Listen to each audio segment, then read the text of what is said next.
Umani ng samut-saring reaksyon ang naging pahayag ni Vice President Sara Duterte na diretsahang nagsabi kay Senator Amy Marcos na magpalit na ito ng apelyido.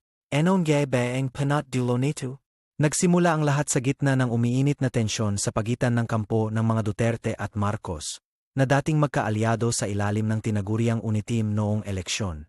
Sa isang talumpati, hindi nagpatumpik-tumpik si Sara Duterte sa kanyang mensahe para kay Senator Amy Marcos, isang pahayag na gumulantang sa maraming taga-subaybay ng politika sa Pilipinas. Ang eksaktong binitawang salita ni Vice Presidente, "Magpalit ka na po ng apelyido mo." Isang maikli ngunit mabigat na pangungusap na nagpapahiwatig ng malalim na hidwaan sa pagitan nila. Si Senator Amy Marcos, na kapatid ni Pangulong Bongbong Marcos, ay madalas magbigay ng kritikal na komento sa ilang pulisya ng administrasyon na posibleng ikinairita ng Vice Presidente. Ang ganitong pahayag ay hindi lamang simpleng personal na attack. Sinasalamin nito ang posibleng tuluyang pagkasira ng alyansang Marcos Duterte na nabuo noong kampanya ng 2022. Malaki ang bigat ng apelidong Marcos sa kasaysayan ng Pilipinas.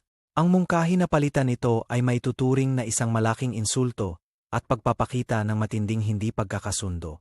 Agad nag-viral ang balitang ito sa social media. Maraming netizens ang nagpahayag ng kanilang pagkagulat, suporta, o pagkadismaya sa naging banat ni Sara kay Senator Amy.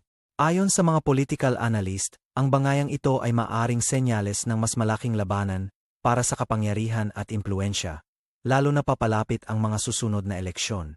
Balikan natin ang mga panahon ng kampanya, kung saan tila solidong-solido ang samahan ng Unitim.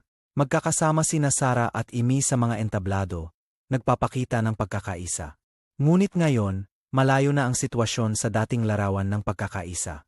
Ang mga maanghang na salita at pahiwatig ay nagpapakita ng malaking lamat sa kanilang relasyon.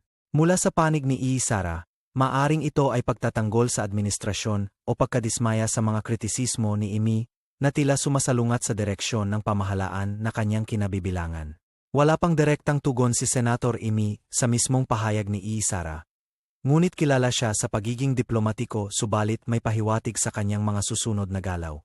Nasaan naman si Pangulong Bongbong Marcos sa gitna ng bangayang ito? Bilang kapatid ni Amy at kaalyado ni Sara, siya ay nasa isang napakadelikadong posisyon. Ang hidwang ito sa pagitan ng dalawang mataas na opisyal ay maaring magdulot ng instability sa administrasyon at makaapekto sa pagpapatupad ng mga programa at pulisya ng gobyerno. Ito ay tila banggaan ng dalawang makapangyarihang political dynasty sa bansa. Ang mga Duterte mula sa Mindanao at ang mga Marcos mula sa Norte, parehong may malakas na political base. Ano ang magiging hinaharap ng politika sa Pilipinas dahil dito? Magkakaroon ba ng realignment ng mga puwersa o tuluyan ng magkakawatak-watak ang dating magkakasama? Mananatili pa bang buo ang Unitim? O ang mga salitang binitawan ni Sara ang hudyat ng formal na paghihiwalay ng landas ng dalawang kampo? Isang mainit na isyu na tiyak na marami pang kasunod na kabanata. Ano ang inyong masasabi tungkol dito? Ibahagi ang inyong opinyon sa comment section sa ibaba. Patuloy nating subaybayan ang mga kaganapan sa politika ng Pilipinas. Ang sigalot sa pagitan nina Vice President Sara Duterte at Senator Amy Marcos ay nagpapakita ng dinamikong politika sa bansa.